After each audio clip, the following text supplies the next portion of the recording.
আসসালামু আলাইকুম দর্শক। আদমপুরের রাস্তা এক মানুষের কষ্টের জীবন গল্প। বর্ষা এলেই রাস্তা কাদায় দেখে যায়, ছোট ছোট গর্তগুলো বড় খাদে পরিণত হয়। হাঁটতে গেলে পা কাদায় আটকে যায়। মোটরসাইকেল অটোরিক্সা চলতে গিয়ে প্রায়ই পিছলে পড়ার ঝুঁকি থাকে। স্কুলগামী শিক্ষার্থী, কৃষক, সাধারণ মানুষ প্রতিদিন এই দুর্ভোগ সহ্য করে চলেছে। বৃষ্টি হলে রাস্তার অবস্থা আরও ভয়াবহ হয়ে ওঠে। কোথায় গর্ত, কোথায় রাস্তা বোঝা কঠিন হয়ে যায়। স্থানীয়দের অভিযোগ, দীর্ঘদিন ধরে রাস্তার বেকার এবং মারাত্মক ব্যাহত হচ্ছে। দর্শক, আমরা বর্তমান ইউনিয়ন হইল 10 নম্বর আর ওয়ার্ড হলো 3 নং ওয়ার্ড। বর্তমানে রাস্তার যে হাল, গাড়ি লইয়া যাই দূরে কথা কিন্তু হাইট যাওয়া যায় না। মানুষ চাইলে খাড়া করছে, দেখা শুনেছে চাইলে মানুষ খাড়া করছে গাড়িটা ঠেলাই নিবার লেগিয়া, কিন্তু আমাদের দেখার মতো কেউ নাই। আদমপুর গ্রামে মানে একটা রাস্তা নাই বলে মানুষ হাইটে যাইব মানে বাড়ি করো, বুঝছেন। আমাদের দুঃখ বোঝার মতো কোনো লোক নাই। তা আমরা আশা করি আমাদের সোনালীঘাট উপজেলার যে বর্তমান যে দায়িত্ব আছে এই এক্সিলেন্স কাজ করেন, তার আমরা বিনীত অনুরোধ করবো। আমরা স্লিং দোকান 2টা গাড়ি বালু হইল দেওয়ার লেগিয়া দিলে আমরা আইটা যেতে পারবো, বুঝছেন। এইলো আমাদের কথা। আমাদের না হইল 1000 ভোটার আছে। আমরা এই গ্রাম ট্রামে যান, এই গ্রামের একটা রাস্তা নাই, একটা মেম্বারও দেখে না, একটা চেয়ারম্যানও দেখে না।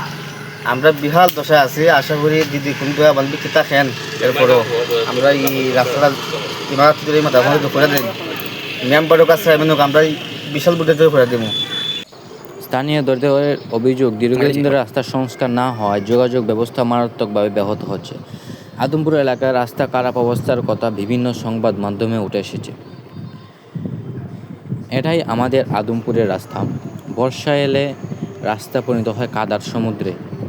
প্রতিটি পদক্ষেপে তাকে পিছলে পড়ার ভয়, প্রতিটি যাত্রায় তাকে ঝুঁকি।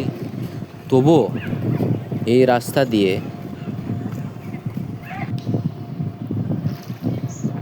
প্রতিদিন চলাচল করে হাজার হাজার মানুষ। উন্নয়নের অপেক্ষায় আজও কষ্ট বয়ে বেড়াচ্ছে আমাদের এই প্রিয় আদমপুর। তাই দেখতে পাচ্ছেন, বৃষ্টি হলে বোঝা যাচ্ছে না কোথায় রাস্তা আর কোথায় গর্ত। চারিদিকে পানি জমে থাকে। জরুরি প্রয়োজন রোগী হাসপাতালে নিয়ে যাওয়া কষ্টকর হয়ে পড়ে। এই গ্রামটি মারাত্মকভাবে ব্যাহত হচ্ছে। প্রশাসনের দৃষ্টি আকর্ষণ করা হচ্ছে। আপনাদের প্রতি আমাদের এই আবেদন, অকুল আবেদন, আমাদের এই রাস্তাটি করে দেওয়ার জন্য। কারণ এখানে হাজার হাজার মানুষ বসবাস করে। এটা হচ্ছে আদমপুর কেন্দ্রীয় জামে মসজিদ। আদমপুর কেন্দ্রীয় জামে মসজিদের যে রাস্তা দেখতে পাচ্ছেন, রাস্তার অবস্থা একেবারে খারাপ।